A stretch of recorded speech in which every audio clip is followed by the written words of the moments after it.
A paz do Senhor Jesus, para nossos amigos ouvintes e para os nossos irmãos, a paz do Senhor Jesus, né? Vamos estar falando hoje aqui um assunto muito interessante, que se encontra ali no livro de Atos, parte 1. Fiz o primeiro tratado, a Teófilo, acerca de tudo que Jesus começou não só a fazer, mas a ensinar.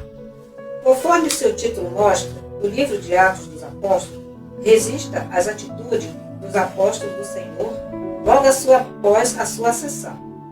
Em Atos dos Apóstolos, capítulo 1, versículo 9. A maneira de agir diante de cada uma situação, os feitos e maravilhas e práticas que caracteriza os discípulos como verdadeiros escolhidos que firmavam os membros da igreja em uma unidade de pensamento. Está escrito ali em Atos, capítulo 1, versículo 21 ao 22. O título do livro é encontrado de formas ligeiramente diferentes em textos gregos e antigos, em alguns manuscritos, Atos, outros Atos dos Apóstolos e ainda Atos dos Santos Apóstolos. Bom, irmãos, aqui, fala sobre que quando Jesus ali escolheu os 12 discípulos, sendo um deles traiu Jesus, que foi Judas. Mas Judas foi logo substituído por outro discípulo chamado Matias. E os 12 ali, formando os 12 discípulos, Cristo, falou que eles ficassem em Jerusalém, eles iam ser preenchidos pelo Espírito Santo. E ali eles obedeceram à voz do Senhor Jesus. E realmente, quando o Senhor Jesus foi ao céu, diante dos olhos deles, eles receberam o Espírito Santo dentro do cenário. E a palavra de Deus fala hoje, essa mochila fala sobre isso. Eu coloquei até alguns vídeos ilustrativos nessa mochila, para que os irmãos possam entender melhor. Atos dos Apóstolos. Sem dúvida, recebeu esse título depois de sair das mãos do seu escritor, como os demais livros daqueles tempos. Uma literatura superficial e suficiente para descobrir que o título de Atos dos Apóstolos abrange demais. O livro apenas faz pouca menção dos apóstolos, nem narra muito a sua história de qualquer um deles. Atos do Senhor, glorificado, o nome sugerido às vezes como o próprio para esse livro, pois o Evangelho narra que Jesus começou não só a fazer, mas a ensinar, até o dia que ele foi recebido lá em cima. Atos 1, capítulo 1, versículo 2. Mas o livro de Atos relata que Jesus continua a fazer na terra, enquanto no céu, por intermédio do Espírito Santo agora nos cristãos. Se junto com o que 4 evangelistas escreveram, o Evangelho de Cristo, então é o livro de Atos dos Apóstolos, e é o Evangelho do Espírito Santo. Mateus é o Evangelho do Rei, Marcos, o Evangelho do Servo, Lucas, o Evangelho do Filho do Homem, João, o Evangelho do Filho de Deus, mas Atos é o Evangelho do Espírito Santo. Depois da ascensão de Jesus, existe um segundo evento que define o início de um crescimento espantoso no número de almas arrependidas no dia do Pentecostes. E a partir daquele momento em diante, conforme o crescimento da igreja, as duas coleções de escritos passam a circular conforme o número do cristão aumentava. Aparecia também os falsos mestres, falsas doutrinas e heresias, segundo a Bíblia, capítulo 2, versículo 1. Se os irmãos tiverem Bíblia, então os irmãos podem estar lendo nas suas casas. Com isso, a necessidade de escritos com relato dos verdadeiros revelam o conteúdo e o propósito da pregação apostólica, assim como os surpreendentes resultados dos evangelhos. O livro de Atos é considerado, no princípio, como de autoria anônima, já que não existe nenhuma referência direta sobre o nome do seu autor. Porém, existem muitas evidências, tanto bíblicas como históricas, que apontam para uma provável autoria de Lucas, também escrito no Evangelho que leva seu nome. Mas quem foi Lucas, irmãos? Analisando o livro do Evangelho de Lucas, podemos perceber a riqueza dos detalhes e cuidado em relatar cada acontecimento, da mesma maneira que ocorreu. Mostra que era mais do que um simples curioso escritor. Lucas era um médico grego que, assim como exigia em sua profissão, tinha um cuidado especial em analisar fatos. Na verdade, as suas obras se consideravam também atos. Percebemos que a sua dedicação lhe dava o mérito de um verdadeiro historiador. Seus relatos são tão preciosos e suas obras são tão referências para pesquisas e consultas de historiadores contemporâneos. Não é possível datar o momento certo em que foi escrita esta obra. Porém, de acordo com os acontecimentos escritos, é mais provável que tenha sido entre 30 e 60 anos depois de Cristo, levando em consideração relatos e fatos como amostram seus governantes, fome, perseguição, títulos oficiais empregados, autoridade e entre outros. Essa data pode variar bastante.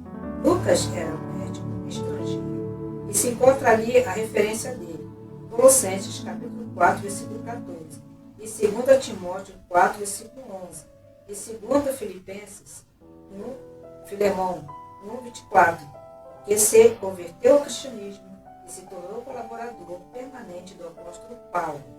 Culto e cientificamente preparado, dominava o grego clássico, servindo de intérprete e escritor para o apóstolo Paulo. Conhecia muitas pessoas influentes, tanto que no seu relato investigativo sobre a vida de Jesus, que nos tais detalhes são mencionados pelos demais escritores, foi dirigido a um homem importante, a que ele chama de excelentíssimo Teófilo, título aplicado somente a autoridades. Irmãos, aí no vídeo, eu tirei um pedaço de vídeo para mostrar aos irmãos, tudo aqui direitinho, quem foi Lucas, quem foi Teófilo, tá? Aí os irmãos ficam vendo aí que os irmãos vão entender melhor.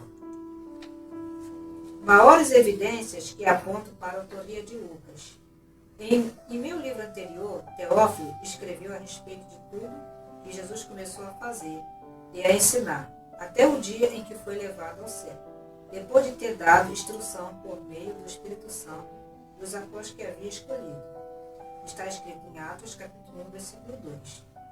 Podemos perceber a maior evidência, quando lemos em Lucas, capítulo 1, versículo 1 ao 4.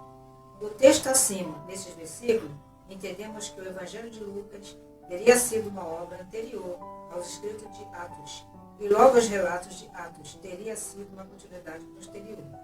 Lucas escreve para o Teófilo, visto que muitos têm empreendido fazer uma narração ordenada de fatos que entre nós se realizaram.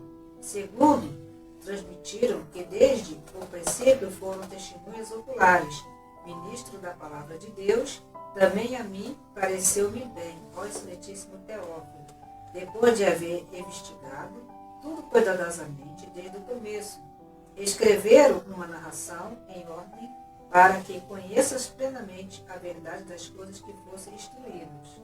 Também a mim pareceu-me, ó excelentíssimo Teófilo. Lucas não era um dos 12 apóstolos de Jesus. Foi um médico que se converteu ao cristianismo. Está escrito ali em Colossenses, capítulo 4, versículo 14. E é interessante que pelos fatos que ocorreram com Jesus, fez uma minuciosa pesquisa com as testemunhas vivas da sua época.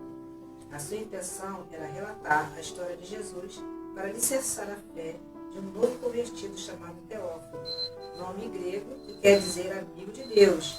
E graças a essa iniciativa de Lucas, podemos conhecer alguns fatos a respeito do nascimento de João Batista e de Jesus, bem como a sua única informação histórica, e verdadeiramente sobre a infância do Senhor Jesus. Ser cuidadosamente narração escrito por volta dos 60 anos da era cristã. Transformou-se mundialmente conhecido o Evangelho de segundo Lucas. E é impressionante também saber que nesse mesmo Lucas, que relatou por tantas vezes as perseguições e alegrias dos apóstolos, citado por Paulo e algumas vezes em suas cartas, como cooperador fiel. Isso mostra que é bem provável que Lucas não era apenas um relator de história de terceiro nos livros de Atos dos Apóstolos, mas que ele mesmo vivenciou tudo aquilo que ele estava escrevendo. A participação do autor é evidentemente na narrativa, em vários momentos, principalmente ao usar o verbo do plural, indicando a sua presença que estava acontecendo. Atos 16, capítulo 10 ao 17. E se já sabemos que o médico amado Lucas estava presente em alguns relatos de Paulo, é notável que a sua participação em alguma descrição não seria mera coincidência, mas início da sua autoria. Chegando um pouco mais além, podemos citar algumas fontes da Bíblia que são reconhecidas por muitos historiadores como legítimos documentos escritos datados entre 130 d.C. e 254 d.C., que citam Lucas como autor do livro de Atos. Talvez muitos cristãos tenham dado ainda a importância devida a esta obra, que mostra verdadeiramente o nascimento e desenvolvimento da Igreja do Senhor, que em meio a dores e alegrias, sempre de esforços, principalmente dando ouvido à voz do Espírito Santo, manteve fiel e transformadora a palavra de Deus viva, para que nós pudéssemos chegar hoje ao conhecimento da plena verdade. Então aqui, né, irmão, a gente encerra essa apostila, né, e já queremos, né, convidar você a estar participando, né, do próximo estudo, onde eu vou dar também um pouco sobre a história da igreja, falando sobre eclesiologia, né, e que espero que esse estudo de hoje abençoe a vida dos irmãos. E se vocês gostarem, deixe seu like, deixe seu comentário, compartilhe essa mensagem, né, para as pessoas também ficarem conhecendo um pouco desses discípulos de Cristo, né, desses homens que foram tão usados por Deus para poder promulgar o Evangelho até os dias atuais, né? E que os irmãos sejam abençoados. Estaremos na próxima, se assim Deus nos permitir. Que Deus abençoe a todos em nome do Senhor Jesus. Amém. Até a próxima aula.